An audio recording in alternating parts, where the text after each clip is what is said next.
पंजीयन भी सुबह 8 से शाम 8 बजे तक ही हो रहे हैं, वो भी सोमवार से शनिवार, रविवार दिन पंजीयन नहीं हो रहा है। जब ऑनलाइन पंजीयन हो रहे हैं तो ऐसी व्यवस्था क्यों?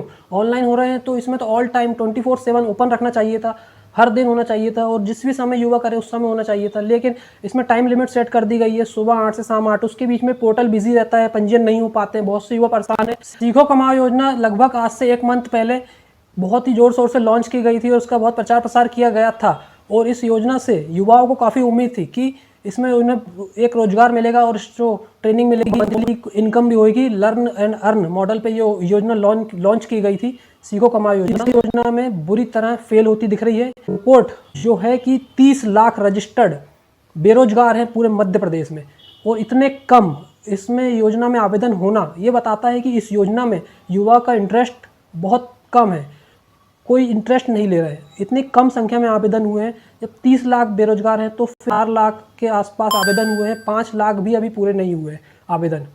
30 जुलाई इस योजना की लास्ट डेट। इस योजना के फेल होने में मेन इसके कुछ कारण है, जैसे कि देखिए इसमें एज लिमिट जो करा है 18 से 29 वर्ष करा है, लेकिन 29 वर्ष नहीं रखना था इसमें। क्या सिर्फ 29 वर्ष के बाद भी युवा हैं जो बेरोजगार हैं उनके लिए भी इसे ओपन रखना था, क्योंकि कोरोना में 3 साल बहुत से युवाओं के लॉस हुआ है, 3 साल हुए हैं। इसी को देखते हुए 29 वर्ष ही नहीं रखना था, इसे आगे भी बढ़ाना था। और इस योजना में टेक्निकल इश्यूज भी बहुत आ रहे हैं, जैसे कि OTP नहीं आ रहा है, और साथ ही साथ देखिए वेबसाइट भी इशू है, वेबसाइट में लॉगिन नहीं हो रहा है, कहीं बाहर हो जा रहा है, बार बार वेबसाइट वर्क नहीं कर रही है, नेट स्लो, इन सब प्रॉब्लम के कारण भी फेल होती हुई योजना दिख रही है। तो इन सब बिंदुओं पर ध्यान देना चाहिए और युवाओं की परेशानी का समाधान निकालना चाहिए, तभी ये योजना सक्सेसफुल हो सकती है।